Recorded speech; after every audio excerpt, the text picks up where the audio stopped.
Rob, earlier today, I had to share my computer. Um, Our computer wasn't. They will start by standing for the Pledge of Allegiance. Pledge of Allegiance to the flag of the United States of America and to the republic for which it stands, one nation, under God, indivisible, with liberty and justice for all.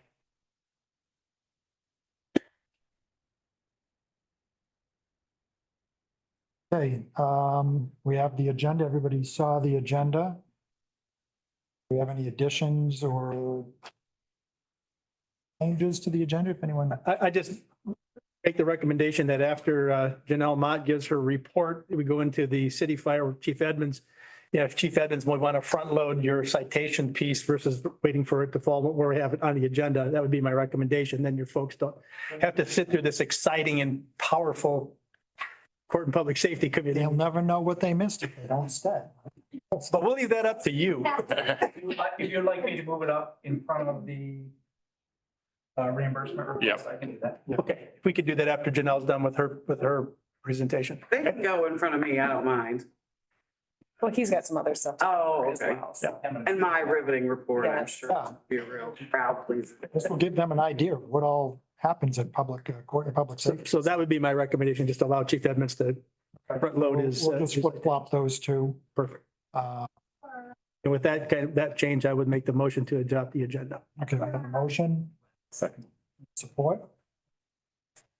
All those in favor signify by saying aye. Aye. Opposed? Okay. Janelle, first up.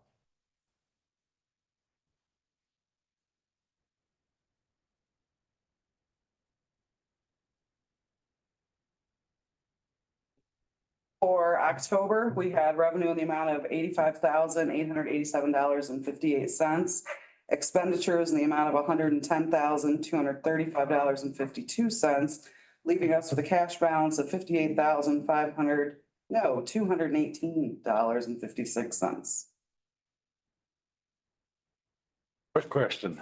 Yes, Remember when you were here about 3 months ago requesting some more funds from yes. is any of that coming back or is that? Well, I'm not sure if it's gonna come back because we still have the delay in my reimbursements. We had gotten back on track and then our child care fund person sadly passed away and that halted everything for a couple months. We're still about 85,000 in arrears the state owes us. Okay. So it's like we get close to catching up and then something else falls off. Okay. That's just a quick question. I appreciate it. Yeah, and as far as, I see the probation is up, but that's helping because you're not sending people away, right?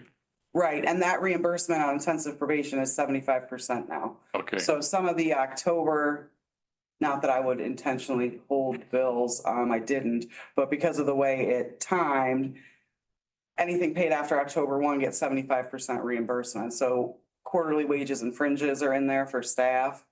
And had we done it prior to October 1, we only would have gotten 50% back. So everything in the intensive probation line item, we're gonna get 75% back. cool. And that's starting. this- October 1. A new year. So starting with this report here, we still on the institutional care, the 14,000, we'll still only get 50% of that back plus 10% cost allocation. But that 87,000, 75% of that'll be coming back. Okay. Any other exciting news that we should know of? No, everything's the same. We're having a bit of a local placement crisis. We've got at least 2 kids right now that 100% absolutely should not be in this community and nowhere for them to go. One's sitting at the emergency room right now. I don't believe CMH is gonna release them, but the other one is in a crisis mode, was recommended for crisis residential. What do you know? CMH doesn't have any juvenile crisis residentials available either, so. So what do you do with someone that you said at the emergency room? They got to go somewhere. Well, what we did, and this was downstate, we had a young man who was discharged from the emergency room and I'm trying to be as vague as possible so as to not release anything confidential, but the person responsible for care of the youth refused to go get them. So the youth sat in a hospital downstate for 63 days. So not Until necessarily- something opened up. They're in, do they put them in a room somewhere? The youth downstate was just in a room outside the psychiatric ward. They didn't have a juvenile psychiatric ward there. And so that youth was placed there, I mean, housed, fed, access to the bathroom, medications were provided, but there were no real services. I would think that there's a chance that they could escape, run away, take off. I would think that as well. CMH and law enforcement, not, yes, CMH and CPS were all heavily involved in that, and same thing here.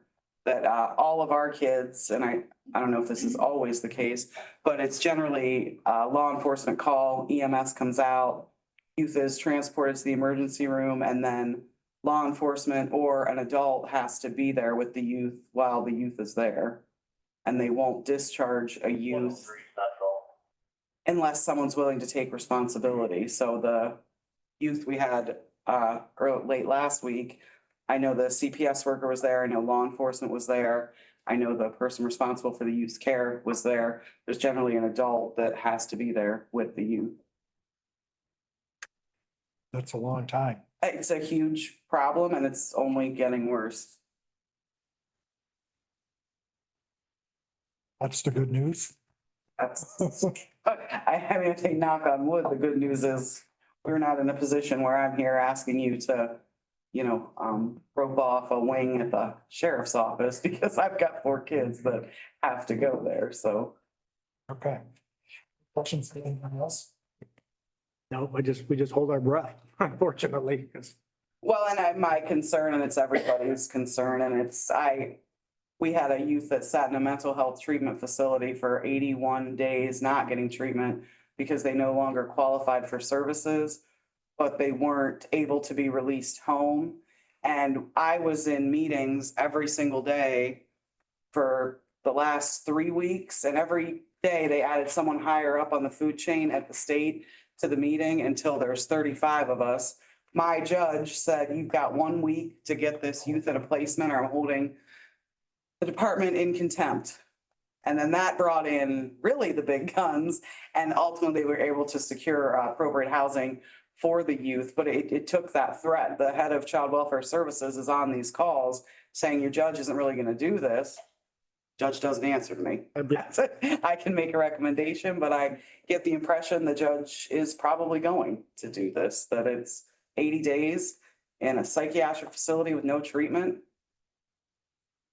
So it's dire. I don't even know how else to describe it. not that it provides any kind of solution or thing, but are we talking in that juveniles that are in that raise the age, but lower than at the 17-year-olds, or are we talking younger? It's really a mix of both. I think Okay, all right. raise the age was the straw that broke the camel's back, that all these kids that would have walked to county jail are now sitting in beds that we would have had available for juveniles. So I think it's a double-edged sword. Yeah, that was my concern is that, I mean, to raise the age, okay, to be more definitive between youth and adult, I get that. But it just manifested more of a problem because spaces that are now for 16 and under are now taking place by 17-year-olds. Well, and my 2 youth I'm most scared of county in Alpena County, one is 17 and one is, I'll say, under 14, Okay, well, for the sake of clarity. So it's kind of both ends there. yeah, okay, thank you. Sure thing. So that's it. Don't have anything else. Motion to receive and file. So moved. So we have a motion to receive, I'll support. support. Yeah. Any other questions? If not, all those in favor signify by saying aye. Aye. Opposed, same sign. Okay. Now, Thanks, guys. Thanks, Janelle.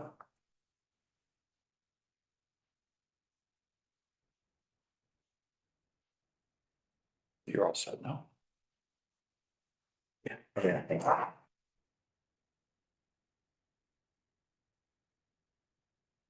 You're up. Next. So today's a good day for us. So we're going to recognize 3 dispatchers for the events that happened on September 1st. It's my honor and privilege to recognize 3 Alpena County 911 Central Dispatch personnel for their roles in a successful CPR save. Without calm direction and quick dispatching actions, Keith Becker may not be here with us today, and he is present in the audience today with his family. There are 6 components to the chain of survival as identified by the American Heart Association. Early recognition, activation of the EMS system, high-quality CPR, defibrillation, advanced resuscitation, post-cardiac arrest care, and recovery. These components each were put into place to result in a positive outcome this September day. Mr. Keith Becker is an employee of Omni Metalcraft Corporation and was at work midday of September 1st when one of his coworkers discovered he was slumped over at his desk. Immediately, 3 coworkers, Jason Banning, Peter Gilbertson, and Thomas Christ, went into action to initiate hands-only CPR and activate the EMS system through a call to Alpena County Central 911 dispatch. They were prompted to provide life-saving assistance by dispatcher Elise Susan, who took the initial call for help. Alpena City Fire Department crews were dispatched for the emergency at 12:50 p.m. and arrived on scene within 2 minutes, where they witnessed effective CPR being performed by the lay rescuers. Paramedic Doug Keel placed Mr. Becker on a cardiac monitor while CPR was continued by his other crew members, EMT Abby Smith and EMT Chris Kinsey. Advanced life support interventions were initiated and with defibrillation required due to his initial rhythm of ventricular fibrillation. CPR continued. Through these interventions, Mr. Becker resumed with a sinus tachycardia rhythm and had regained a pulse with slow patient respirations. Other advanced procedures were initiated on scene in preparation for transport to the emergency at My Michigan Medical Center. By the time he was loaded into the ambulance, Mr. Becker regained consciousness enough that he was able to talk and answer simple questions with the EMS crew. He was transported to My Michigan Medical Center Emergency Department, where he was later transferred to McLaren Northern Michigan Hospital Petoskey, where he underwent a triple heart bypass surgery. We later learned that Mr. Becker had went into cardiac arrest at least 2 more times in the emergency department. This is one example of how our system of pre-hospital response and care is making a difference in saving lives and minimizing long-term effects of injuries and illness within Alpena County. Through education efforts of proper lay rescuer training, emergency medical dispatch intake, basic EMS skills, advanced life support treatments on scene, and My Michigan Medical Center advancing their abilities to provide more definitive care locally, we can expect more of these successful outcomes in the future. It is my belief that without the quick actions by Jason, Peter, and Thomas, Mr. Becker's outcome would not have been as favorable. A huge role that played into their success was through the actions of the Alpena County Central dispatchers that day as well. They were, quote, cool as a cucumber, unquote, as one of the lay rescuers had so well explained it. Elise Susan was a dispatcher that took the call on this day and displayed a professionalism that was calming and reassuring to these rescuers in providing medical direction until EMS arrived. Rory Sherwood and Adam Lumsden were supporting dispatchers that aided in the routing of the call and getting EMS en route. Without dispatchers having the training, experience, and knowledge to handle the call calmly and professionally, Mr. Becker may not have survived the events this day. At this time, on behalf of the Alpena City Fire Department EMS, I would like to present each of these individuals a life-saving citation for their efforts that day. We have one of the dispatchers with us today, Elise Susan. If I could have Elise come up. I would like to recognize her. Adam Lumsden and Rory Sherwood are not here, but I'll make sure to give them to Kim so she can take them to them. So we appreciate the efforts that day. And I understand it's your first save as a dispatch. Yes. So thank you. Very well done.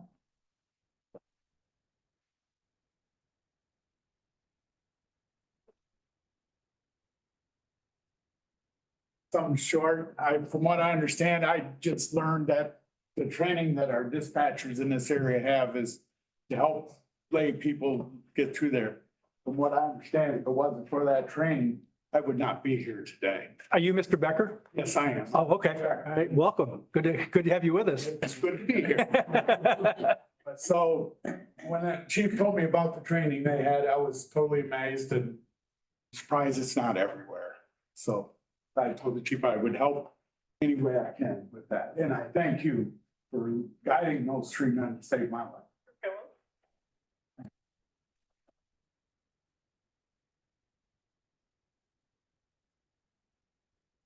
So very good day for the county. We have recognized the 4 lay rescuers at a city council meeting as well as EMS personnel. And I felt it was appropriate to do it at the county level since they are your employees. And it's good to get some public recognition to the dispatchers for the job that they do. Well, thank you for recognizing them. Yep. They all deserve outstanding praise for what they've done. And I'm sure Mr. Becker seriously appreciates it. So, Very much. yes. So thank you very much. On to the next. Next. Right.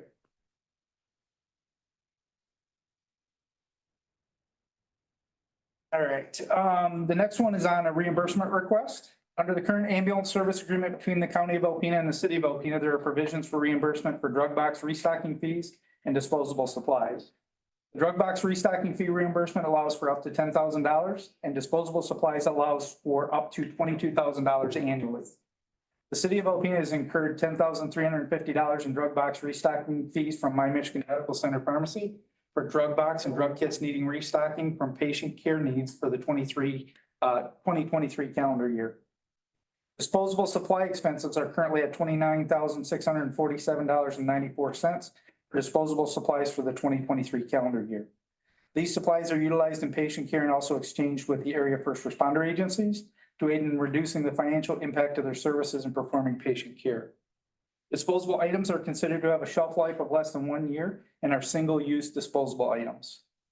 These items are oxygen administration devices, bandages, airway supplies, C-collars, IV supplies, tourniquets, mass casualty dressings, and various other patient care items. At this time, I'm requesting the Alpena Courts and Public Safety Committee authorize reimbursement amounts of up to $10,000 for drug box restocking and an additional $22,000 for reimbursement of disposable EMS supplies to the city of Alpena. Thank you for your time and consideration of this request for reimbursement. Okay, I have two things for you. Okay. One, maybe I shouldn't say, but Okay. the 22,000 is actually 22,500. Correct, which I wasn't aware of.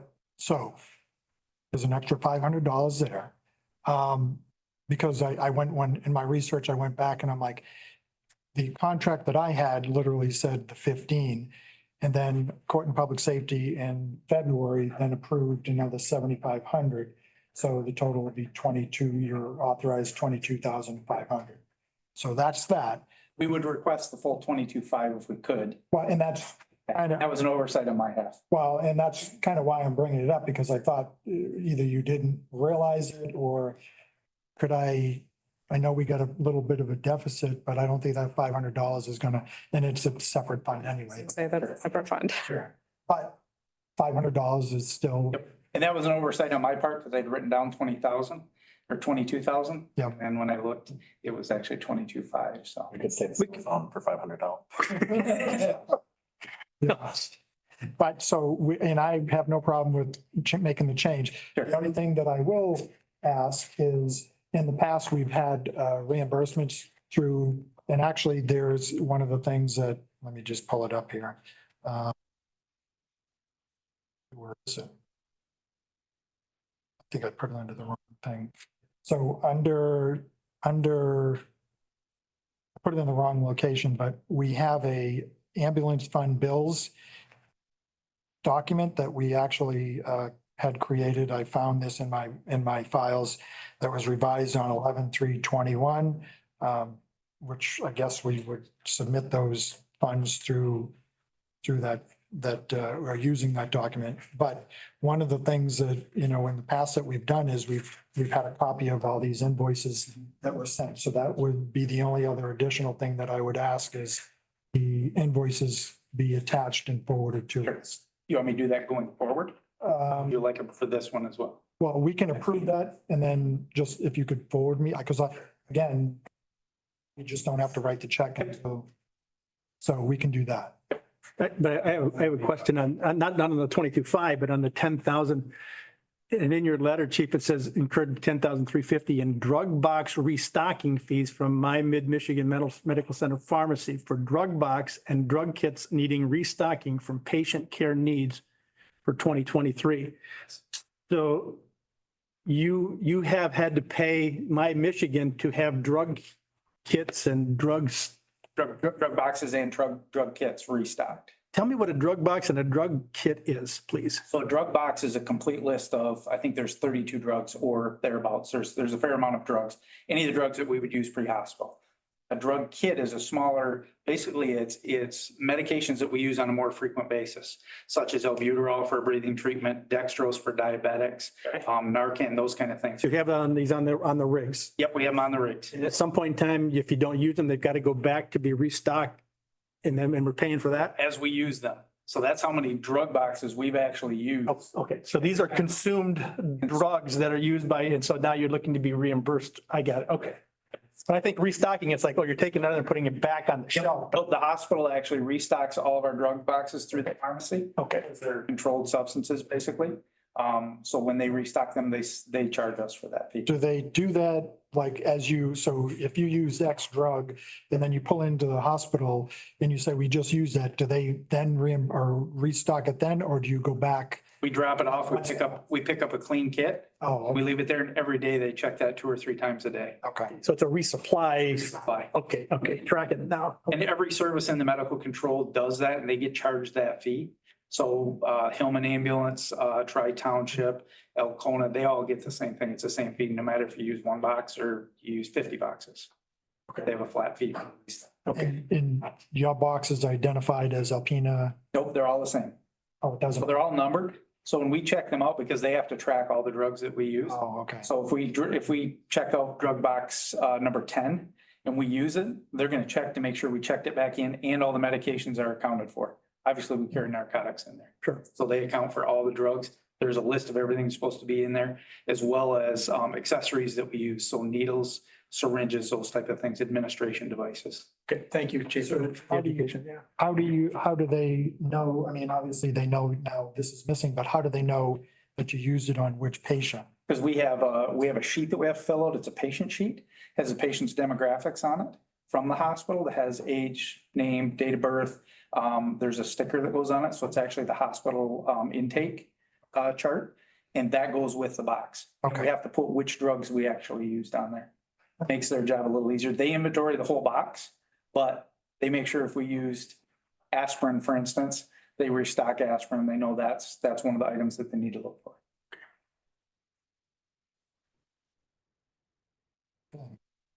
So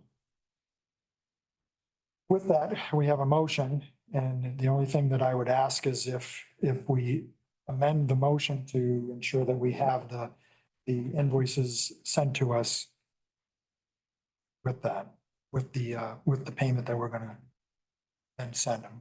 So does anyone want? And you're recommending the 22.5. 22.5. Correct. Yeah, And so, well, you know what? I'm gonna recommend it.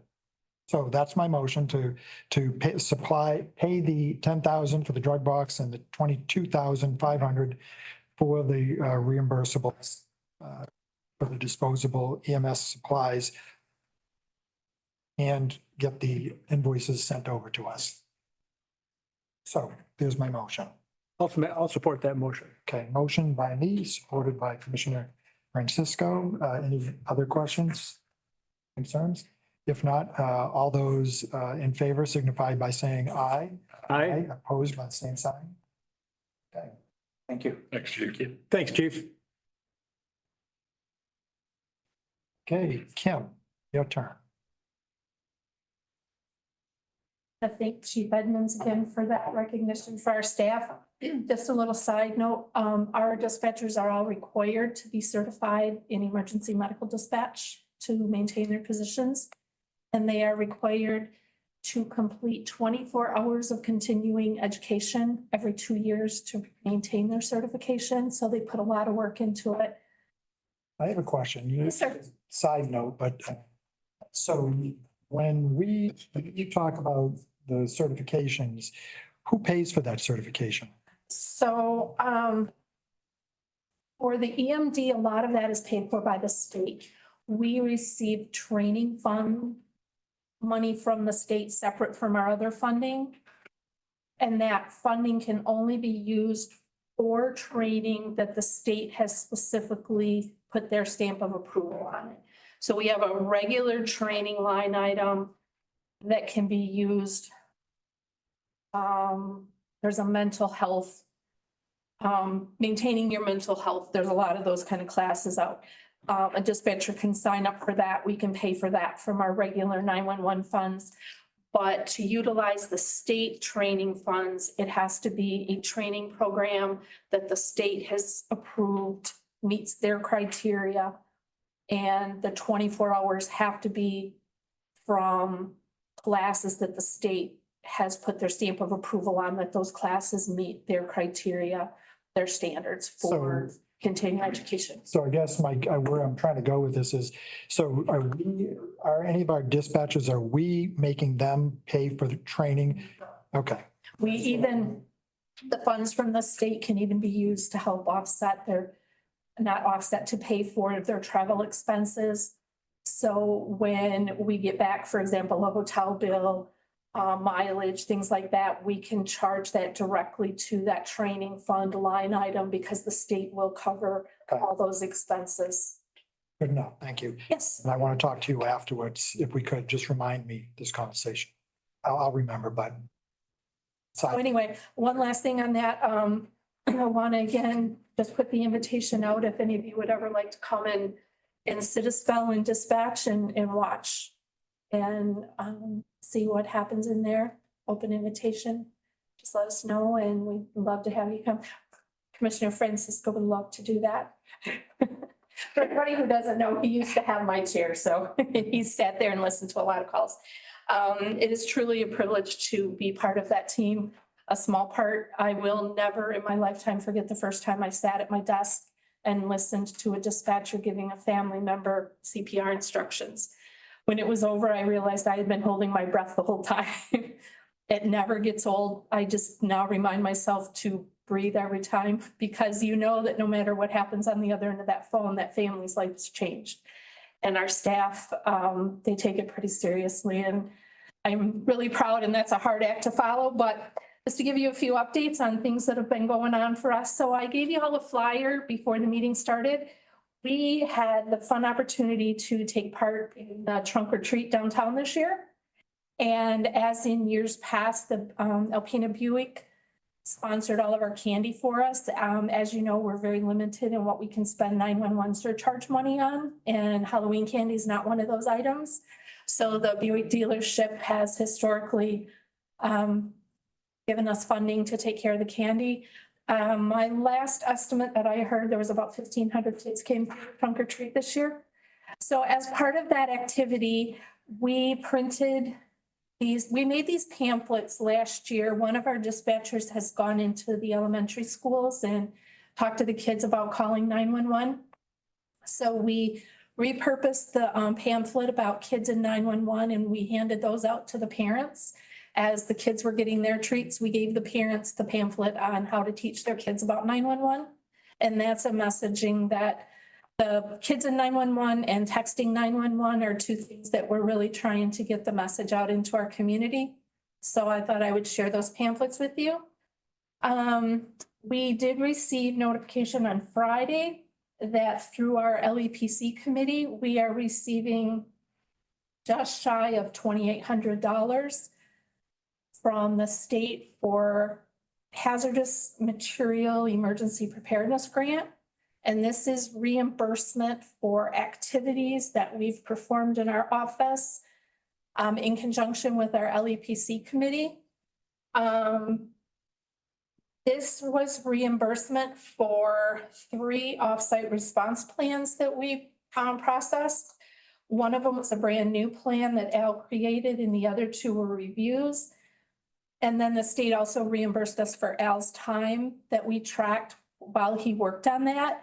And the exciting thing to us about that is because I already received federal money for my position, I don't qualify to receive those reimbursements for my time. And so we tracked Al's time working on that. And that was our award for this year. This was the first time I had applied for that grant. The deadline had already passed last year when I took the emergency manager position. So we've got a feel for it now. We know what the requirements are and what the reimbursables are, and we've already got a tracking system in place. The new year started October 1st. So we are geared up to see how much we can take advantage of in that for next year. So we're excited about that. The county does have like a copay on that grant. And this year we kept track of how many copies we made in the packets for the committee.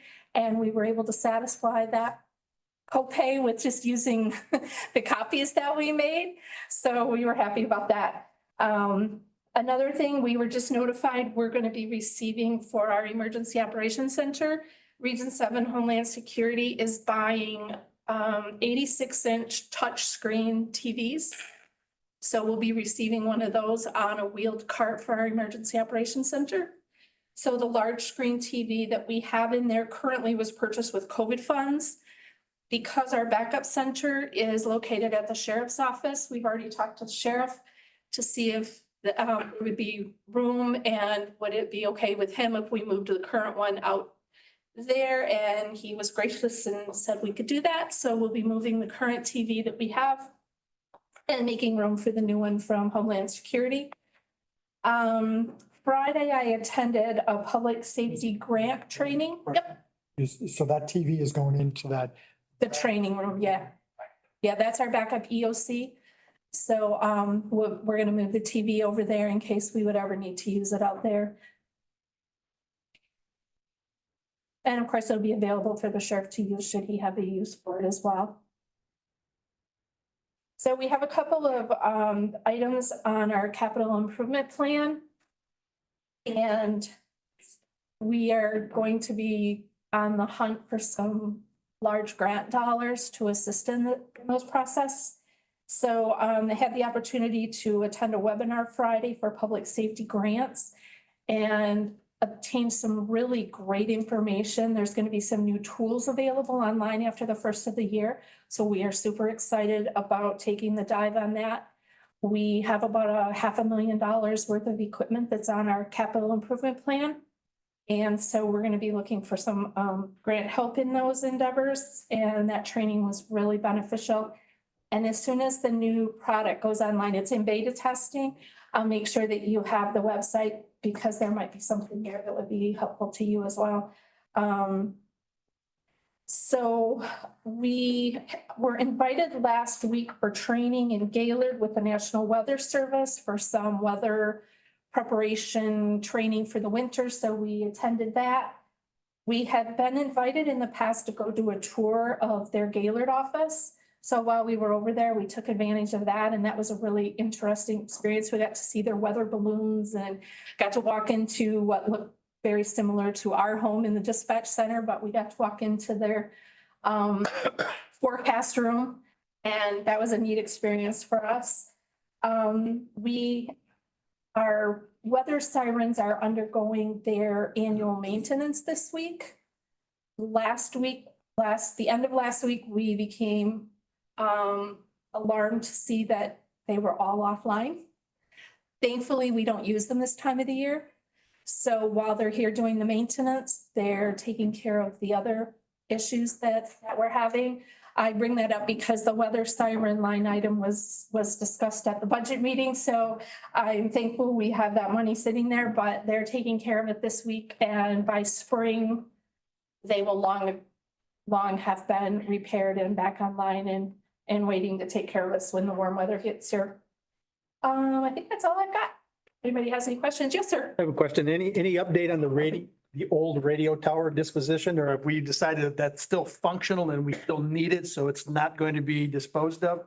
We are waiting for some clarification because we actually have an antenna that needs to be mounted. That's part of the siren system that should have gone on the new tower.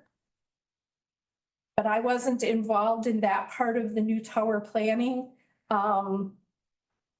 So by the time I inherited that tower project, it was too late to add the antenna to it. And we didn't know until the tower was completed when we found out this antenna needed to be mounted. It's cost prohibitive to put it on the new tower because of the monopole design of the new tower. Yeah. There has to be a ring placed on the tower. And before you can place that ring, you've got to have an engineering study done. It's really quite complicated to add anything onto this new tower.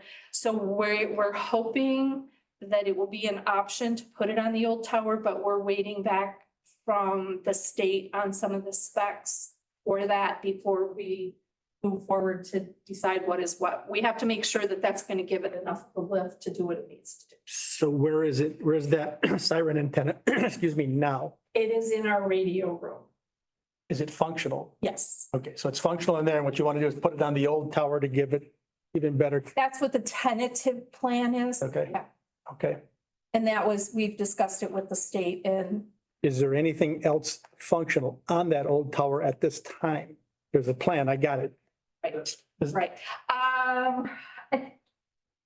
Is there anything for the ham radio operators on there? Yeah, yeah, our races guys have things that they still need to move out to the airport, but as far as I am aware, that's all that's still on there. Thank you. And Question, oh, go ahead. Yes, sir. Oh, no, go ahead and what's finished. So I just, thought I'd give you a quick budget update. So for 911, tentatively looking to the end of the month, which is next week, we are currently at, 72, basically 71.9% of our expenditures for the year. Last year, we finished just under 90. So I expect under budget there this year. For emergency management, we're at 79.2% of our expenditures for the year. Is that one, second one? 79.2 for EM.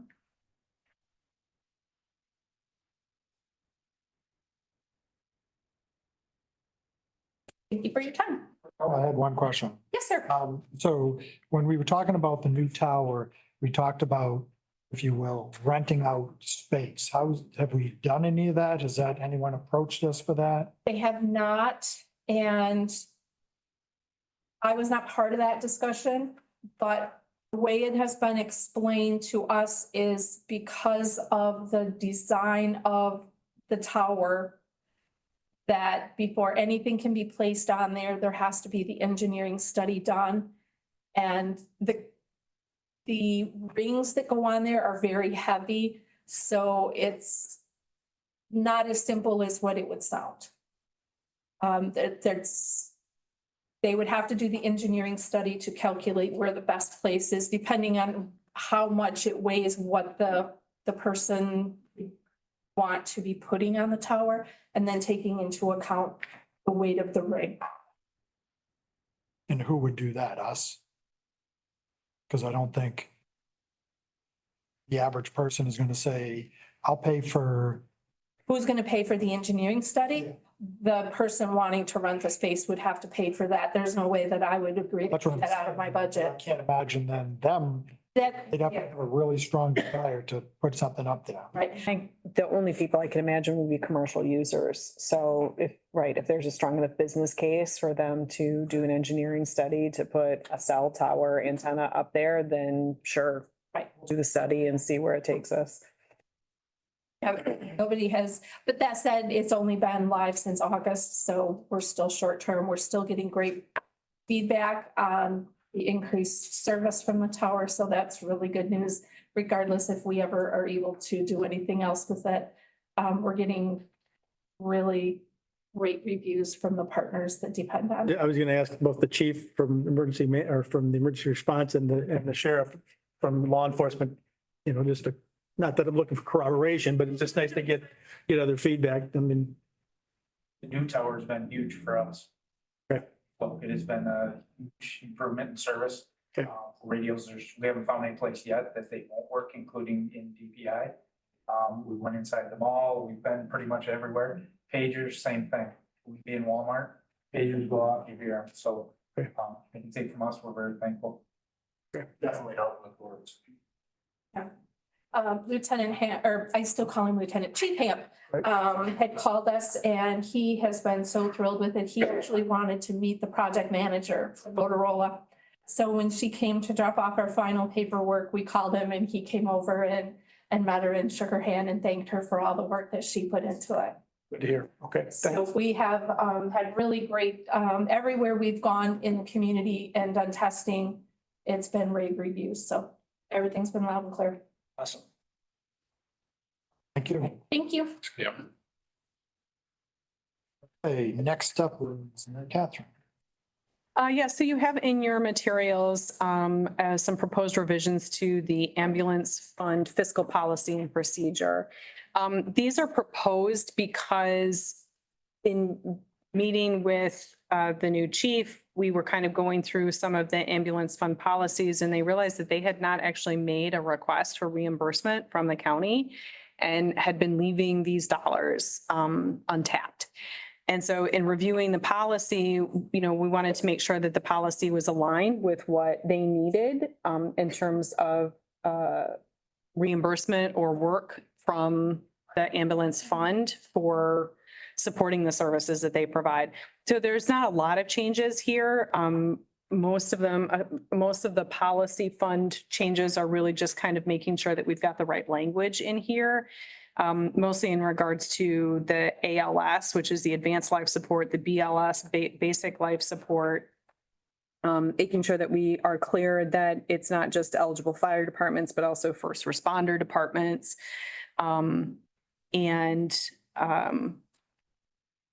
A couple of just clarifying points. I will say, so on page 3 of 5, I knew that there might be a question about this. So there's a line there about first responder equipment that is available to be reimbursed through this policy. We did make a change here. So purchases that are not pre-approved, right, in the current policy, it says will not be considered. The proposed is to change that to may. So anything that's not budgeted or not pre-approved has to come back to you guys anyway. But I just wanted to leave room for the unexpected thing, right? Something breaks, something unexpected comes up that's needed to make sure that we're able to continue to provide services. So I just really wanted to get that language change in there. Otherwise, if anyone has any questions about some of these proposed changes. My only comment change would be at the very beginning. To leave this to the way we've been doing it is to have these invoices, because you're only doing it once a year. How many times a year would you be doing it? That's We kinda that's talked totally up about to you that. guys. We'd like to probably do it twice a year, so we catch everything from January Okay, to June. so I would just recommend that we leave it to have come to this board. I mean, if it's only twice a year, that's not such a big deal, right? If it was coming more regularly, then But I thought- administratively, if they're already budgeted. Thought it was like once a year before or whatever. Was that how we were doing it? I actually haven't done it since 2017. Oh, We don't need to. so if we do it every couple of years, then Right, then no big deal. yeah. But yes, if it's just coming twice a year, and maybe we can even, bake that into the policy that they come twice a year for those reimbursements and then Okay. come to the Public Safety Committee. And I'll go ahead and put language in here about the invoices as well, because that's not in the policy. So let's get that in there. If that's something we're going to be asking the city to provide, are those invoices. Okay. Okay. Does anybody have any questions about the policy? No, it's fine. And changing from will to may, Changes, yeah.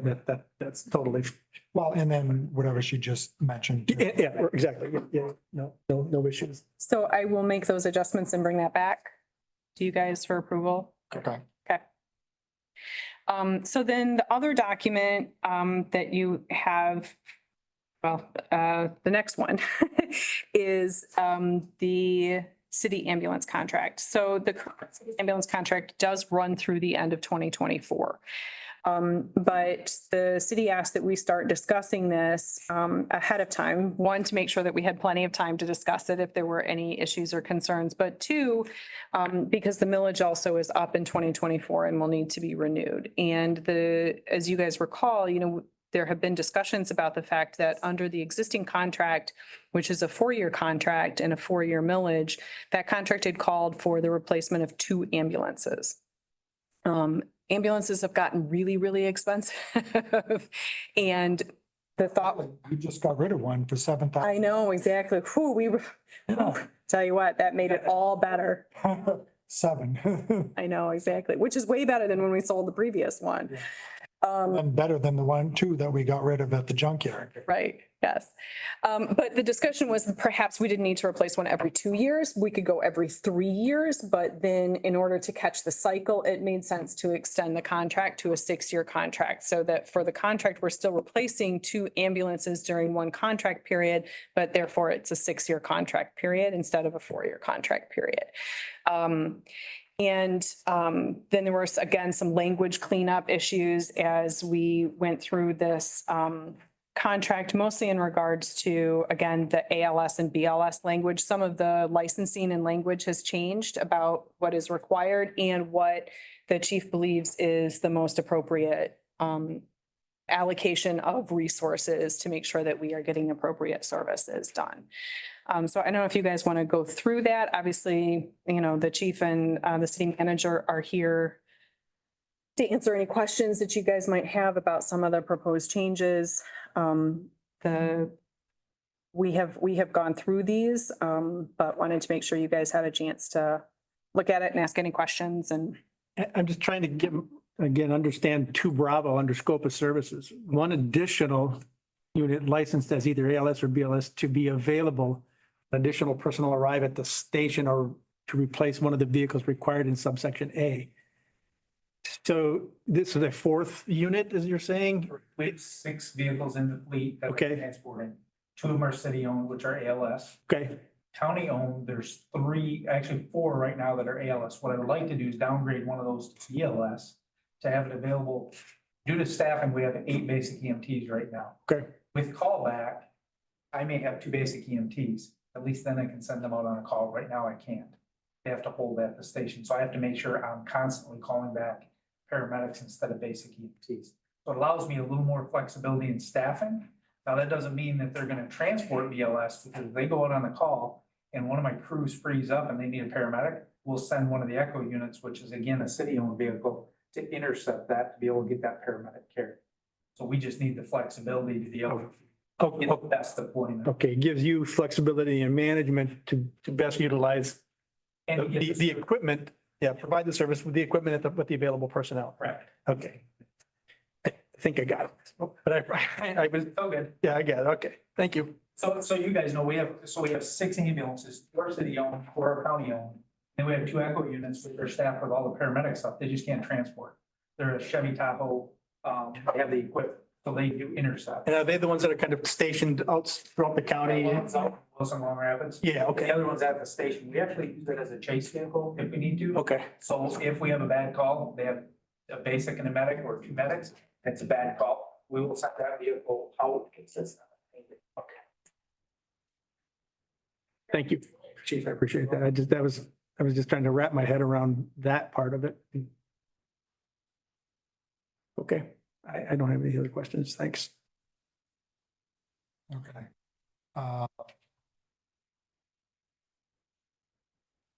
So if there are no other questions on the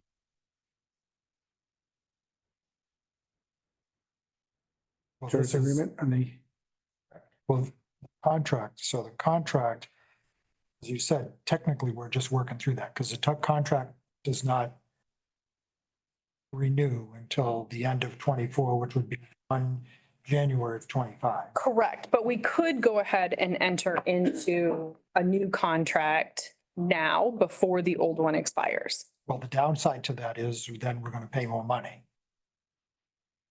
Correct?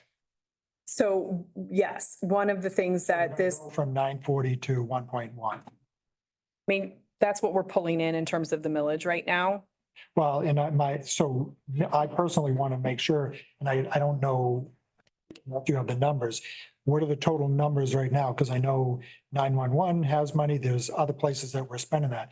I know we don't want, and my other concern is at some point, if we, and I'm not really for this, especially changing the contract now, but if we change the contract in 5-6 years or whatever, when we'll probably have to, and again, as long as the millage passes, we keep talking about millages, and we had a conversation this morning about it. And again, this is one of those ones that I would think would pass, but you just never know with how people think. And again, just to say we're going to change from the current contract where we pay $940,000 under the current service agreement, which we made 4 years ago, to say we're going to continue this contract 4 years at 940, to then enter into a new contract just because I'm not all for that. Right. So, I mean, there's a couple of things there. One is there is language in this contract that says if the millage doesn't pass, we're not bound by the contract. So in that sense, Oh, I the get county is covered by that. But I guess the optics of it is, we have a current contract that we have basically paid 940 through 2024, but we chose to enter a new contract to then increase it to 1.1. I don't know, and I don't know, I'm just one person, but I don't know if I feel comfortable changing that at this point when we have a 4-year contract. I mean, and the city can speak to this. One of the things that we talked about was that right now, 1 mil is bringing in far more than the contract, than the 948. Now, the public safety millage is 1.5, and that's to account for making sure that we can put enough in the fund to purchase the ambulance when we are required to, but also to cover some of these other things that ambulance fund millage is. And also some things in 911. Yep, but that's why the language, so the increase in the contract really just brings them back up to essentially what 1 mil is, because the property tax values for the county have grown since this contract was put into place. So when this contract was put into place, that's what 1 mil was about the 940, 112, or 940, yes, $940,000. Now 1 mil is 1.112. So all it does is adjust up to make sure that we are funding the services at that 1 mil. And obviously, you know, the ambulance services have the same kinds of increases as everyone else in terms of personnel and cost of doing business. But I don't know if the chief and city manager want to speak to that. I Versus the wanted proposal. to say, as far as the 940,000, you know, that was equivalent to the 1 mil at the time, and it's just not enough now to run the service. Back when this contract was first negotiated, there should have been an increase built in. But either way, even with a 3% increase, we would never go over 1 mil on that. So it does still include the language, whichever is lower. We've had to give substantial increases in to staff because basically we've lost staff to other organizations because our wages weren't competitive. And we've had additional issues with recruitment. And so we had to bring those wages up. And so really even that 3% increase only buffers part of our increased costs that we would expect. But again, there's still that language where it would never go over 1 mil. But in my opinion, those increases should have been built into the last contract. And then we also have some additional things that do cost money, and I don't know, Chief Evans can speak to those. Correct. So as far as the supplies. One of the other things that we had built in there was an annual maintenance cost for the cots and which are the power cots and the cardiac monitors. Currently, right now, we don't have an agreement to handle all those. It comes to be about $30,000 a year. The liability comes to the county and to the city if we have a malfunction on a cot or a cardiac monitor that doesn't operate efficiently because it hasn't been maintained and upgraded. It's a huge risk to both entities. We're trying to protect both of those entities from any type of litigation if we were to have a fault. We haven't had a problem with either one, but both manufacturers recommend annual service. It's very pricey to do both of them. It's literally, I think it's $31,000 a year to take care of the striker cots and the cardiac monitors. So we felt that's something that we should include in that, just to cover everybody. And this conversation began with looking at amendments, and that was really related to the ambulance purchase because we're committed to, we were committed to buy how many ambulances? 2 under this contract. And they were so much more expensive. So then the conversation was had about the, you know, every 3 years. So really this started out that we were just going to amend it, but. So just what I'm reading under 6E, it says if, and this is under the current contract, if the term of the contract or during the term of the contract, the city seeks additional funds for an ambulance operating equipment, it may take or may make such a request according to the following. So again, and I'm just one person, but I'm not huge on changing the contract when you're already in a contract then we're gonna go, I just don't like the optics of it. So. I don't know if anybody else has This contract runs through through. December 24. Yep. Correct. So So we would we'll just, have to be renegotiating this contract sometime in the next 6 to 8 months anyway. And correct me if I'm wrong, but we're due for another ambulance in 2024 with this contract. Yeah. Correct. And I really wasn't looking at burdening the county with that. Our fleet is okay. So what I was hoping to be able to do is to stretch that out. I don't see why we couldn't. Well, and again, I'm saying under the current contract, it says if you need additional funding for operating equipment or whatever, you can come to us. But I don't, and again, I'm just one person here, but I don't like changing the contract or cutting a contract earlier and then increase it. And I know what you're saying, that operating, but me personally, I like sticking with the contract. You complete the contract, we renegotiate during the next contract period. We talk about an additional 2 years on the millage when we propose that.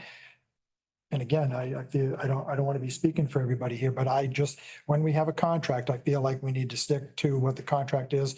And again, in this, if you do seek additional funding, if you need additional funding for operating equipment, then I would have no problem with that, you guys coming back to us. I would tend It's to. not a question of additional equipment. The current contract calls for them to purchase another ambulance in 2024. So if And I'm fine with it. I'm fine. To be honest with you, I'm fine with that.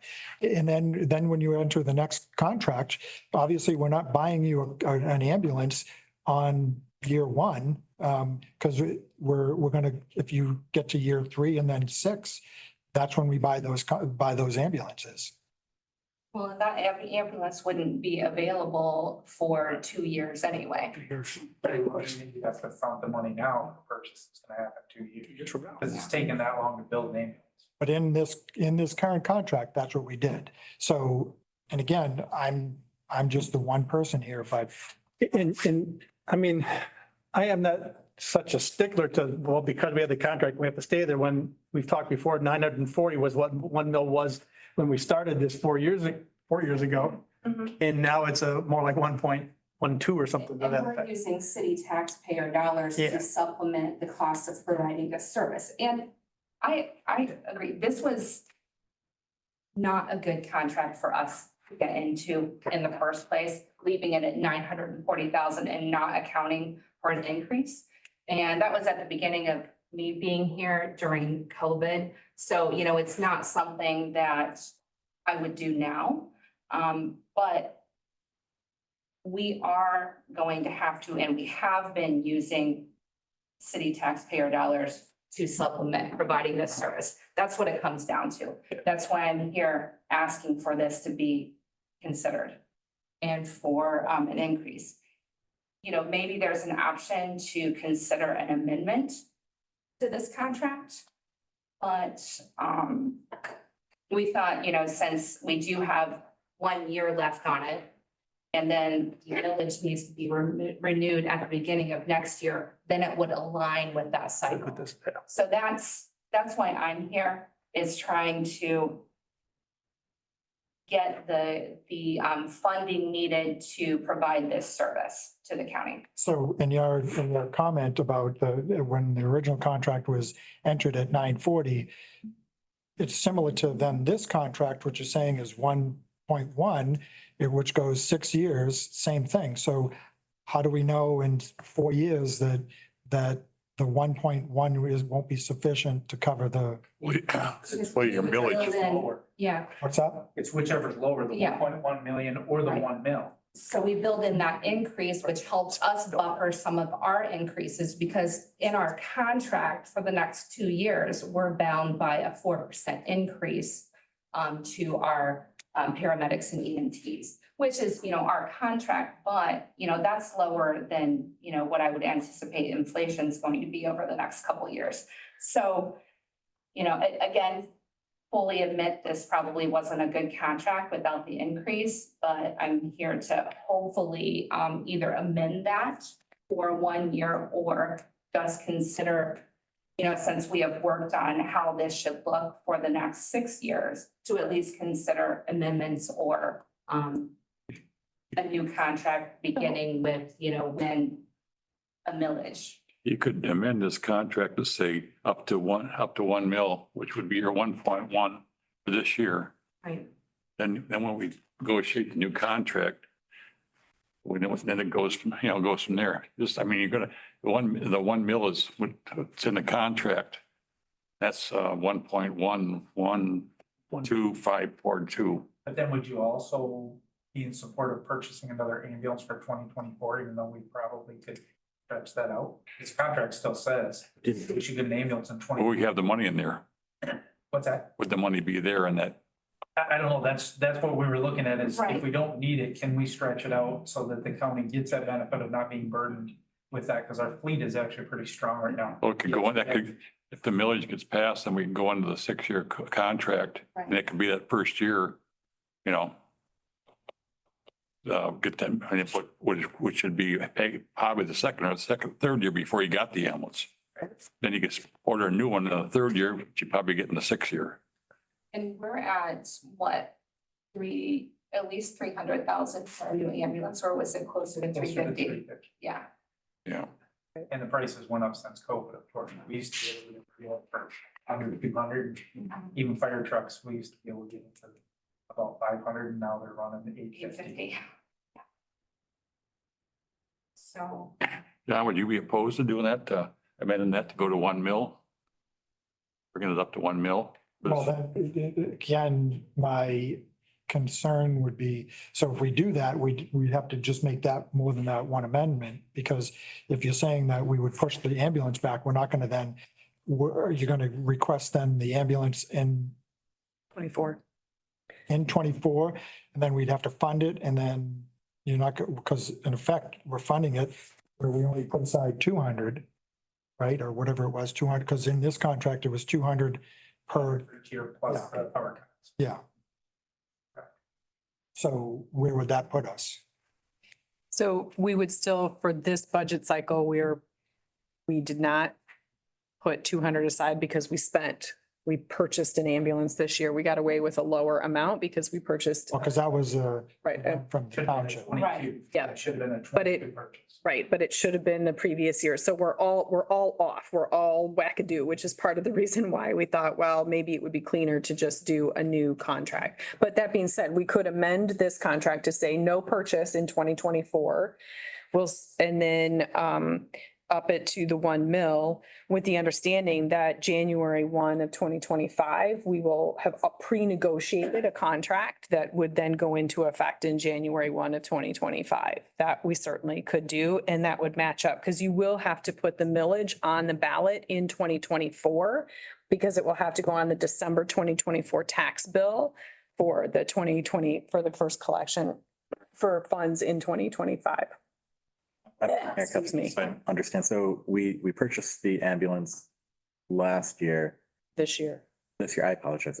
Did we, way this is written though, 200,000 was supposed to be set aside every other year. So that part wasn't being done. No, we did. So there was plenty of money for us to make that purchase. We lucked out in a sense in that we didn't have to purchase a new ambulance. We were able to purchase a used ambulance, so it cost us less than it would have otherwise. 50. Yeah, it was 150 was total that we did with the outfitting and everything. Right. And part of the reason we did it is we didn't have to wait for a bill. Because right now, if we're talking about putting off an ambulance, we were supposed to purchase one in 2024. What I would hope to be able to do is to be able to secure through the commissioners to get that ambulance built, so it's delivered in 25, if that's what we're gonna do. Because it's gonna literally take 1 to 2 years to get that ambulance. So if if we have that ability to do that, to pre-order it, if you will, with the anticipation of a new contract, We don't have, we just had to put a deposit down when we order it, right? that's what, all that's changed. Oh. So that landscape has changed tremendously. Okay. Some of them it basically request 50% upfront and 50% at the completion. Others just will request a 10% and then all of it at completion. Right. It depends on the vendor. Because really, we would have to spec out the truck and bid it out. Because there is a fund balance in the ambulance fund right now that could fund, whether it's a deposit, as long as we don't have to write the whole check up front, we could, and then obviously. I guess, John, I'm kind of concerned, not concerned, I'm just trying to understand, you're concerned about the optics of going forth with Well- a new contract with 1 year to go? Well, because we're changing the current contract where we say our contract with the city is 940. Yeah. Whether, if I get into a bad contract or enter into a bad contract, that's on me. So my point is that we entered into this contract 4 years ago with, in good terms with both the city and the county. Things have changed, I get that. But my feeling is if we go out and change this contract and change it and end it before this contract is up and then increase it for the next 6 years, I just don't, I don't. The optics of the community, the people? Yeah.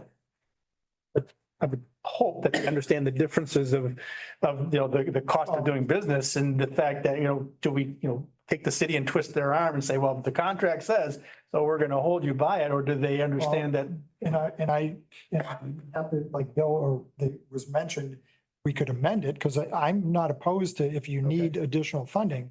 But my point is that I don't like changing contracts. If we can both enter into an agreement where the amendment is, Gets us to the point? well, Or- if we both agree, it's not just they want to come, the city wants to come to us and say, this is what we want you to give us. Because I could come to the city and say, we have a contract that we need changed, so just give us the money. You're not going to do that. You might work with me, but you're not going to say, okay, you have a contract, so whatever you want, we'll give you.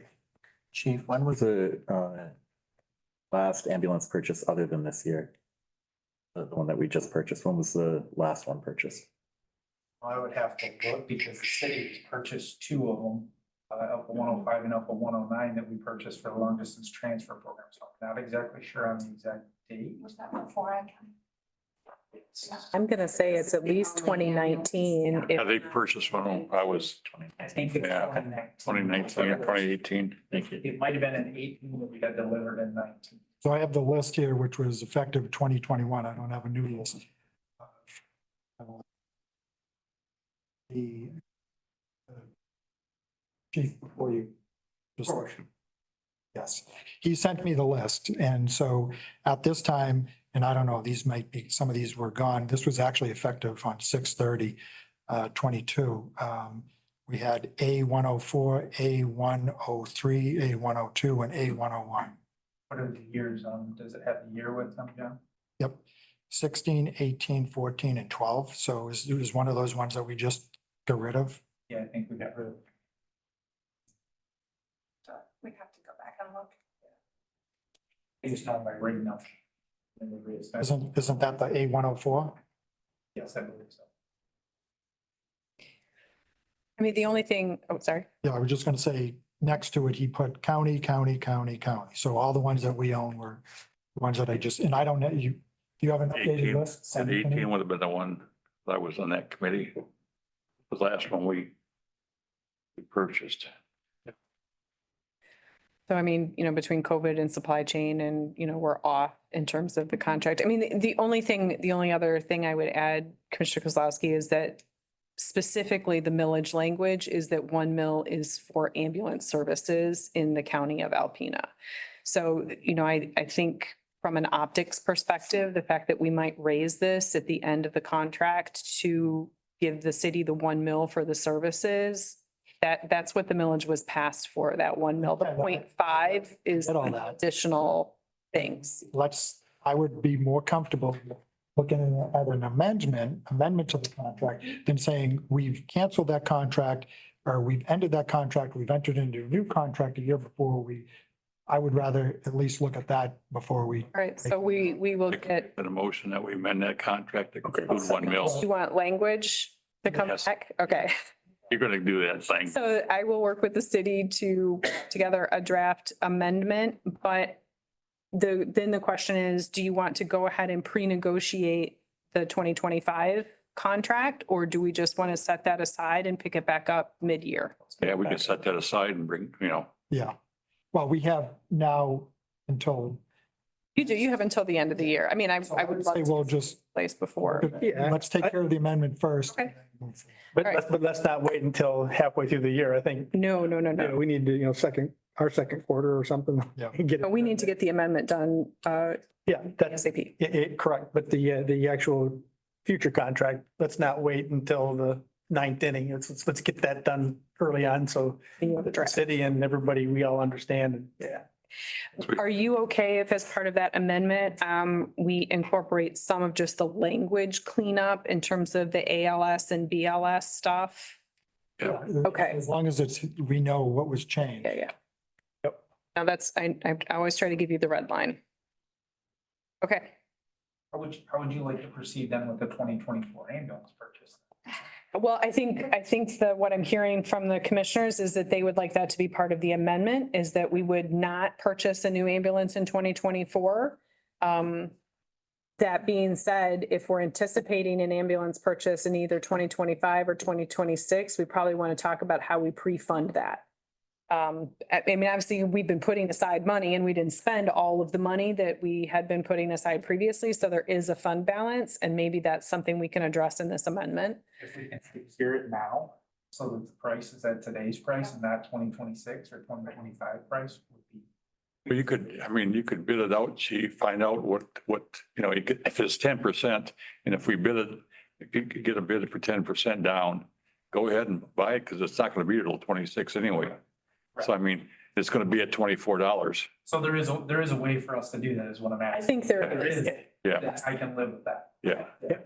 Because I think it makes financial sense for the county and the city to do that. We just need to know if we're going 10 or 50% or And more. that I will find out. I will Yeah. report back to you. We'd like to know that because it's a big difference. Okay. Have to talk to Anna about getting. Thank you for your consideration. Second. Really appreciate it. Yeah, one side question. So since I don't know if this is, you probably do have a more updated list for the vehicles. Like, I got it back in 2022. I thought I had sent one out when we bought the new ambulance from the township. I don't. I will resend it. I'll send it to Mary Catherine. She can distribute it. All right, thank you. So the motion was to move forward with an amendment. And those changes that were noted. So we have a motion. Bill made the motion. I second it. Okay, and Jesse seconded it. So any further discussion on that? If not, all those in favor signify by saying aye. Aye. Opposed, same sign. All right, so the next thing on the agenda is the ambulance millage renewal. So, again, this is language you don't necessarily have to approve today. We would probably be putting it on the ballot in May, for the May election.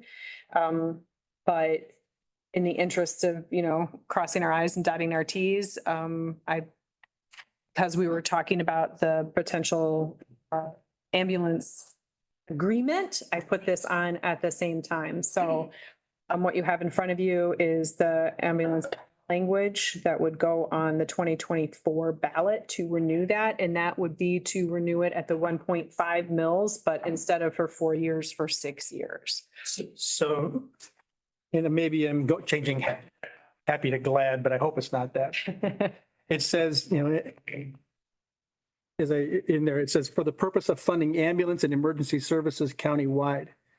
Is emergency services too vague? Because again, some of us kind of got confused when we talked about emergency services. Well, is that Kim Elke's piece? Because she's the emergency services coordinator. Do we need or should we, change that to maybe emergency medical services countywide? And does that restrict it too much? I don't know. I'm just trying to figure out what does emergency services countywide. Right. So that language was added when this was bumped from the 1 mils to the 1.5 mils, specifically so that some of the funds could be spent on emergency services, Okay, which right. is So it's intentionally emergency done that way. management and E911. So like, for instance, $75,000 from this fund is going towards the payment for the new tower. right? So, which is obviously in support of emergency services, allows them to be able to, communicate when they are out and about. But that's when that language was broadened a little bit so that that could incorporate that, which is why you have that fund policy, which then governs the things that you can spend those dollars on. Okay, so it was done intentionally that way. That's what I wanted to understand. So, If I it wasn't in there, it would have been, they would have got that money. never would have got that for that aspect. And I actually think one of the things that helps fund is the address signs. That is also Yes. another thing. Oh, sure, okay. Yep. So countywide address signs, that helps fund that project as well. Right, the green emergency signs that have. Get that through road commission then. It's actually the road commission requests money from the ambulance fund to That's right. purchase those signs. Yeah, sorry, I misunderstood. Apologies. Okay. Yep. Okay. So, I know we talked about this or mentioned, so we were talking, well, I won't say that we were talking about it before, but when is that millage due? Is that on the May? I would recommend that we put it on the May ballot. It's clear in here that it wouldn't go on until the December 2024 tax bill. Yeah. Right, but you could approve it on the May, So, at the May election. Or you could have it go on the Yeah. ballot to be voted on in May ballot, May. and then if it didn't get approved, we could try. Then you could try again. Exactly. It gives you an opportunity if for whatever weird reason it is not approved. Again, I don't think that this is one that would fail. My question, Mary Catherine, when I was going through this, it says on the February 2024 ballot. I didn't know if there was There is a potential for a February ballot. It's my understanding that that's when they're going to do the presidential primary, okay. which is what, we were talking about earlier today, Carrie. We knew there were going to be two. There's a potential of three, but I don't know that third election has been official. I think this legislation adjourn sign die, that puts into immediate effect. Oh, I think the RNC approved the other party lining up now with some sort of modified weird thing. So I'm like 90% sure we have a February ballot. So we could put it on the February, but that seems like very far in front of when it would go into effect. I think putting it on the May ballot makes more sense. Okay, I just want to have that conversation to. Yep. Okay, see which one we were looking at. Yep. So, Misquoted my Latin. It's tiny die, it's fine die. so we have the millage that we need to approve for the ballot, which will be in May. Is everybody good with the language as it sits? Yes. So it would be two action items. The first one would be to approve putting it on the ballot. Yep, I skipped. Yep. Well, let's, I mean, you can do them together. well, okay. So, well, no, let's not do them together because, and I'm gonna go with the one where I was going. So we got a millage, the ballot language. Is everybody good with the ballot language? I know that was number 5, but the ballot language for 2024 for the ambulance millage? Is Yes. everyone good with that? Yes. Would anyone propose a? I'll make a motion that we approve the 2024 ambulance millage ballot language as presented. Okay, got a motion and support. Any other questions regarding that? If not, all those in favor signify by saying aye. Aye. Opposed, same sign. Okay, motion passed. And then the next one is changing it from a current 4-year millage to a 6-year millage to align with potential, the contract that we have. Well, actually, yeah, so, okay, so is everybody good with that? Make that motion to put it for 6 year at 1.5 mils, starting on the May 24 ballot. May 2024 ballot. Thank you. And I'll support that. Okay, motion by Bill and support by Bert. Any other discussion on that? And I'm sorry, it was maybe mentioned, I might have been reading, but is there a reason we're going from a 4-year to a 6-year contract? Because of the contract. Because of the contract, with what they recommended because of the, instead of the two ambulances in 4 years, potentially 2 ambulances in 6 years. Because those ambulances are now more money. Which I think we might, if we did a 4-year contract, we'd be lucky to pay for 1 ambulance. Yeah. Potential. Yes. Any other comments, questions? Okay, do we have a motion? Yeah, I made that Oh, motion. that's right. It's got to Got vote. sidetracked, yeah. Yeah. We have a motion, no further discussion, so all those in favor signify by saying aye. Aye. Opposed, same sign. Motion passed. Next item is the contract for the autopsy location Right. contract. So I just wanted you guys to be aware that this amendment came through on the agreement with Mid-Michigan Examiner Group simply because there was a change in the location as to where autopsies will be conducted, and that had to do with service provision. So no other changes to this contract and no changes to it monetarily, just that change in location, but I wanted you guys to be aware of that. So are we approving that then, or? You can, yep, that would be lovely. Okay.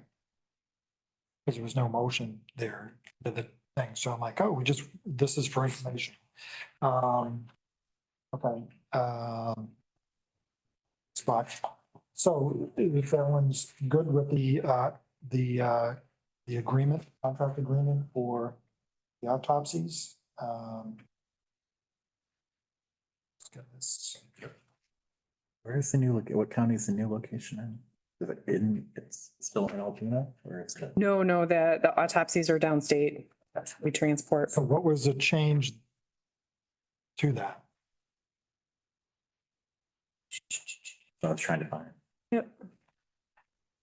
It's going to Spectrum now. Wasn't it going to, what was the other one down there in Grand Rapids? It used to go to. Not Butterworth. Right, so it's Corewell now, which is Spectrum Health, and unfortunately, I would have to go pull up the previous contract Cadillac. to see where they went, yes. Is that on the Cover in contract? Cadillac instead of Kent County, I guess. Is that on this contract you saw that? Isn't it for the county? Oh, you're on the. I think.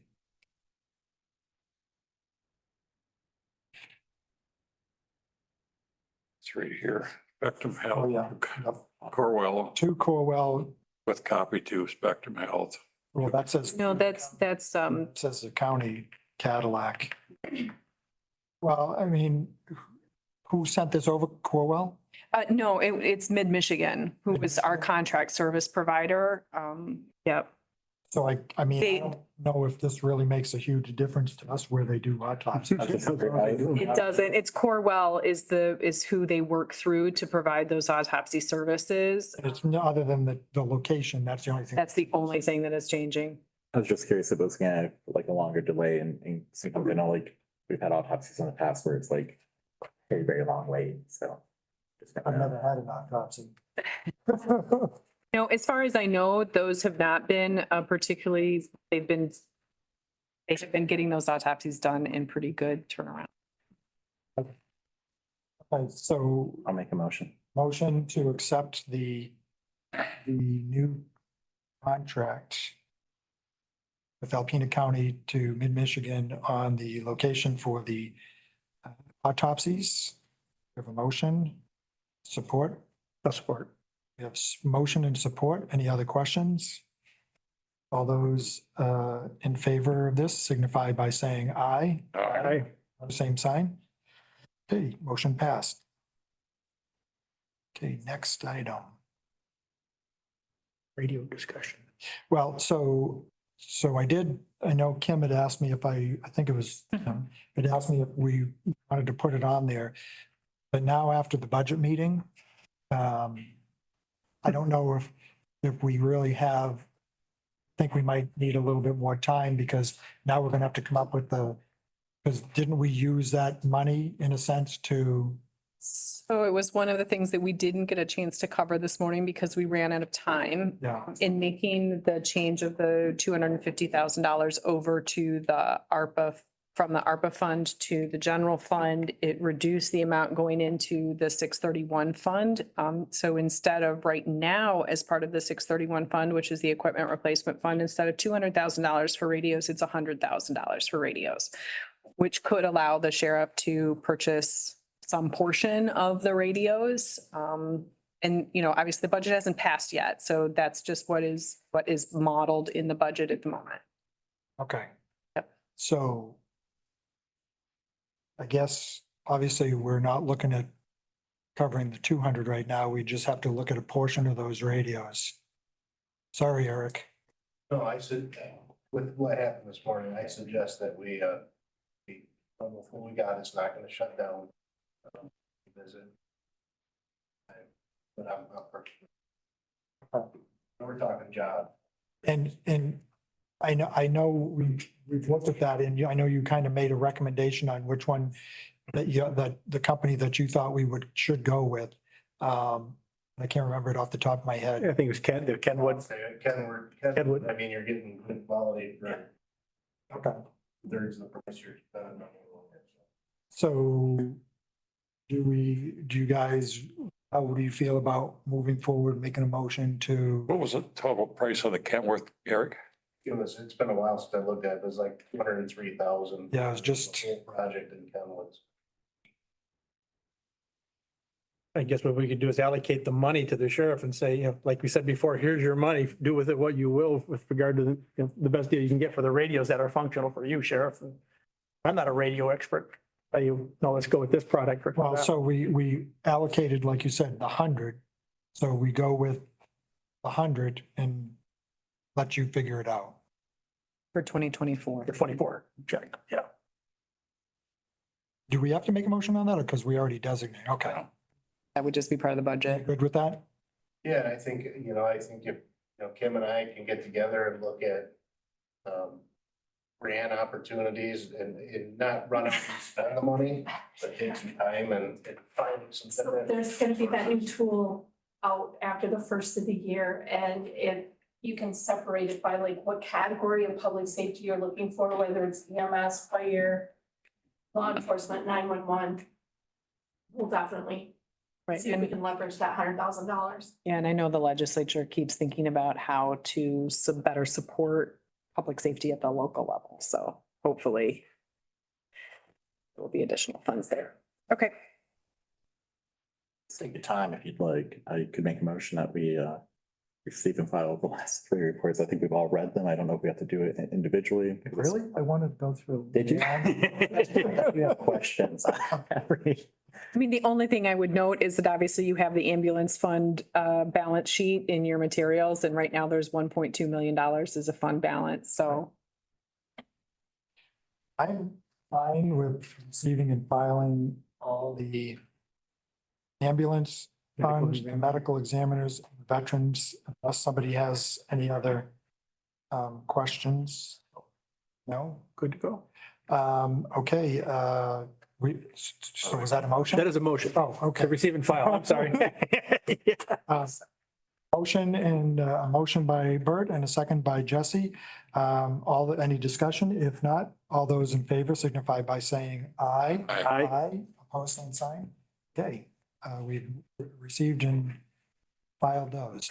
The one last thing that I wanted to kind of follow up because we did have a mention of that discussion today, brief, $172,000 for the family indigent contract. Yes. I see Christie's back. One of the things, well, one is I know that we've had some, issue based on conversations that I've had with Jesse, making sure all that stuff is out there, in the right location, to get as many people. Since she's here, Thanks. I'd like to hear from, if you don't mind. Yep. Please do, yeah. Thanks. You dumping us for City Hall? Okay. Good afternoon, thank you. Not used to seeing myself in the background. Look there, you're not there. My name is Christy Van Massenholm, for those who don't know me. I'm currently the lawyer guardian at Lightem, nicknamed as LGAL, for children in child protective proceedings. That's when a parent, mother or father or both, have a petition filed against them for child abuse neglect. I represent the children in their best interest in court. I've been an LGAL since August of 2021. You took over for Chelsea? Yes. And I am very passionate about the work and I was very excited about exploring, continuing the contract, the next contract period. We had an initial meeting on August 15th. It was a Teams meeting with myself, the other attorneys. Current attorneys? Current attorneys, yes, sir. And county administrators.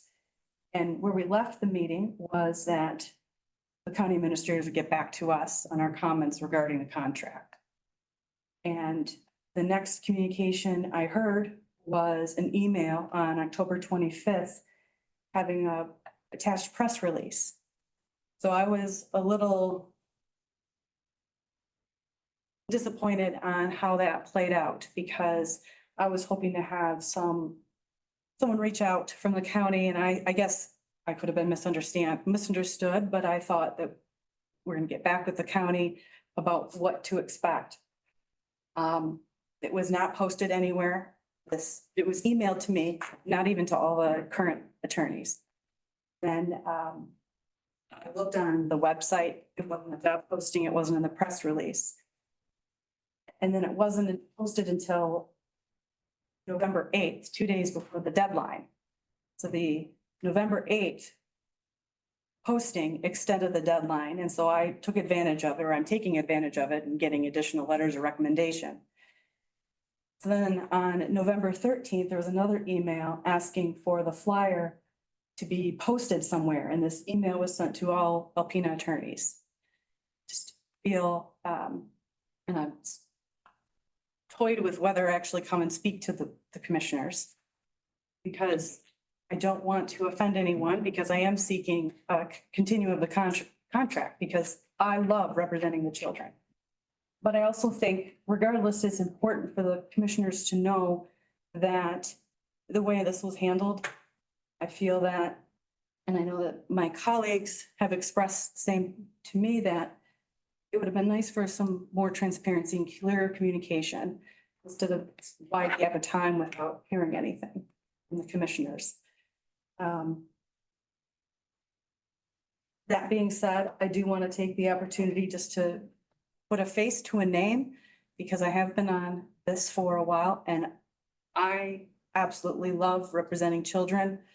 The contract right now is broken up into a parent having, each parent having their own attorney. So mother has an attorney, father has an attorney, children have their attorney. And then there's another attorney who represents children in child delinquency cases. I have 2 of those delinquency cases because the children in the abuse and neglect proceeding found themselves into some trouble. So I'm representing those children in the JJ cases. And then there's one additional attorney that represents the mental health petition, mental health and guardianships in probate court. I'm happy to answer any questions you might have about the specific duties or obligations. I know over the years, one of the things, specifically the thing that your LGAL? Correct, sir. Okay. The attorney that's handled that is basically focused on the children, as you indicated. And I know the other, because at one point we had 5 attorneys on this contract. And I believe actually one attorney that we had, as you indicated, did focus on, what was it? The delinquency part? Not the delinquency. Mental health? Mental health. Yep, yep. So the mental health portion, and again, I know that we've had conversations with this contract. And I don't know, I know I had conversations with Commissioner Osmer about where we were, and I think you just indicated to me that you noticed or had asked. Right, well, I was the one that reached out to Jonathan when I noticed it wasn't online. I forget, there was another reason I was there poking around that day online, but it wasn't there. Because We'd extended the, Well, she said they'd extended the deadline to the yeah, and 29th. I know that I've asked a couple times on this to make sure that it's out there. We literally been talking about this, I think, since July, because we knew contract ended. Yes, we're getting to the point of, you know, we're gonna be in scramble mode here. We do need to get that. I don't know when we're gonna do it. I mean, we're gonna do it, but we need taken care of, because we literally have, what, 5 weeks now left until this contract is ended. So I appreciate you coming here. And I know where are all the applications going? Are they coming into Jennifer? They're coming into the commissioner's office. Okay, and so moving forward, how are we gonna, do we have a plan? I know what we've done in the past, we've literally had the attorneys, granted, they were kind of, I don't know if I want to say chosen first, but I know when we first started, Judge Black actually came up with the group of people. And then we went with those people, and then as time went along, those people have left and I've had other people. Denise Burke is another one that was kind of put in that she was interested in doing it. We have her on the current contract. So I don't know what the plan is to get those individuals appointed. We need to do that. And again, would we do that at personnel or? just- No. No, actually, it wouldn't be personnel because this is a contract relationship and this is professional services. I mean, when we had the discussion in September about the renewal, the question came up is, should this be in a posture, right? We don't have to technically bid this out because it's professional services, and that's not a requirement that we have when we have professional services. But the discussion was, should there be an opportunity if there are other attorneys in the community who might be interested? Or do we simply just go back to the attorneys who are on the contract? And the discussion was, it would be good to see if there are other attorneys who might be interested in being a part of this contract or being offered the opportunity to be a part of this contract. So I really apologize that we couldn't find it when the county put it out there. You know, I don't go double check. When I ask that, hey, can we make sure that this gets posted? I must admit, I don't go double check and make sure that it's up there. It was supposed to be on the website, and obviously then it was in the paper, and I asked that it be sent to the Bar Association. So that might not all have happened in the way that I had hoped that it would happen. I know I've asked twice. Um, And so I apologize if it didn't get forwarded to you as well. But again, I So- don't even know where to go look. If It would have just been as a news flash. That's typically where we put those kinds of things. We put it as a news flash, which is one of the little boxes that scroll across the front of the website. When I inquired as to where we were with people who had indicated their interest, it's not really an application, right? It's more, hey, are you interested in being a part of this contract? We had only had one person reach out. And that's when I said, whoa, that's not right. We need, clearly people are not getting this information. And so that's when we extended the deadline and then sent it back out again. And What is the current deadline, Mary Catherine? it's already, didn't Did it? it already pass? 29th. 29th. right, well, and then it was extended again, So right? what's the current, with the extension? It's the 29th. It's a End of the end of this month, the 29th. Okay, thank you. I think, yeah, part of the problem was, I think, the fact that if we didn't notify all of the attorneys, then when they were notified by email that their job would go out for bid, then when they were notified, certain, trying to think of which attorney it is. Yeah, thank you. Mr. Wilson wasn't notified at all. He was told by his colleagues. And then we had the issue with it not being posted, and then we also had the issue with when it was finally posted, rather than sending it to the bar, she sent it out to the attorneys in the area saying, including those whose jobs are being out for bid, can you please post and share this? It's not necessarily out for bid. It was just, are there other people who might be interested in this contract? Because, you know, to Commissioner Kozlowski's point. For bid, that would be. Out for interest. For interest, people who are interested If you have an in, attorney that's doing a good job, because I've not heard one issue problem. You've not, I'll be honest with you, there was a couple of those attorneys that are on this contract. And I'm glad I've not heard one negative thing about you or had any problems, or obviously I haven't had problems with you. But my feeling is if we have an individual that's doing giving us a service for part of the current contract, unless we have a reason to not go with her, then I would. Then Commissioner Kozlowski, I wish somebody had said that when we said we want to send this out to people to see if there are other attorneys who are interested, in which case then I would have just gone back to the attorneys But I who were did on the ask- contract and said, Asked if you contact current attorney. and I was my understanding that we had, so I apologize. In the meeting, I am sorry, in the meeting in August, Yes. every single one of those attorneys said, yes, we are interested. Everyone on that. At that time, yes, but I had, that was. Never reached out. That was before we had the discussion at committee about putting this back out to the community to see if there were other attorneys who were interested. That being said, so if we just want to talk to the existing attorneys, there is no obligation to, as to however you want to say it, to bid it out, to put out for interest. If you would just like me to get back in touch with the existing attorneys who are on that contract and do a renewal, the only thing I would recommend at this point is right now it's a singular contract, which makes it a challenge when we do have to swap people out.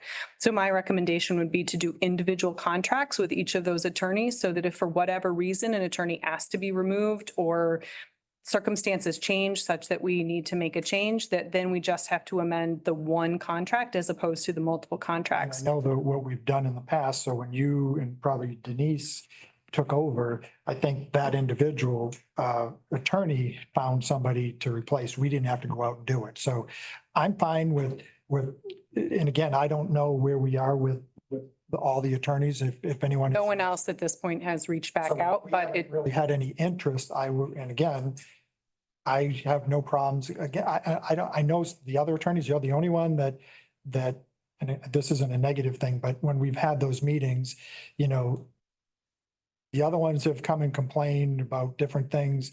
I've never heard you or had any issues where you've had concerns, issues with the current contract. So if we're not getting interest, at this point, nobody other. I have no problems with, and again, I'm not here to speak for you guys. You guys, I want your input as well, but except for yours. Yeah. I mean, my only issue isn't, I mean, whether we put out for interest or not, wasn't so much my concern. My concern was we have a full-time HR person. Had it just been that the attorneys weren't notified, that'd be one thing. If it just were that the job was never posted accordingly, that'd be one thing. If it were that we didn't go to the attorneys whose jobs, you know, we're putting out for interest or whatever we want to call it, wasn't shared with them, asking them to please shop around for a replacement, that'd be a thing.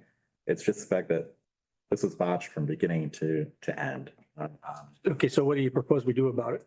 I just think we really need to reevaluate to make sure this doesn't happen. Well, again. Understand going henceforth, but what do you want us to do about it right now? What do you suggest we do?